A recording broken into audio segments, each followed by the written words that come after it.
Hola a tothom, benvinguts als Cims de Catalunya. Aquí estem amb l'Eric. Hola Eric, què tal? Hem pujat fins a un poble que es diu Organyà, a l'Alt Urgell. El coneixeu per les homilies, veritat?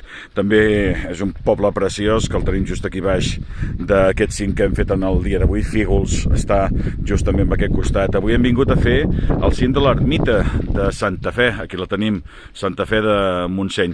I mentre l'Eric es prepara per tocar la campana, nosaltres us ensenyem una mica doncs, el que tenim aquí davant, la Vall de Cabó, per on baixarem en el dia d'avui. És una preciositat absoluta. El Cogulló, que el tenim aquí davant, al fons s'arriben a veure el Tossa Plana de Lles, el Puigpedrós, la Serra del Carí, amb el Turó, amb aquesta banda el Pic de Turc, i aquí també la Serra de l'Ouvenç. En definitiva, que és una vista realment magnífica, i val la pena la pujada. Eric, toca la campana i serà fins la propera. Un altre cop! Perquè és que són les dues, i si no, anirem malament. Adéu-siau.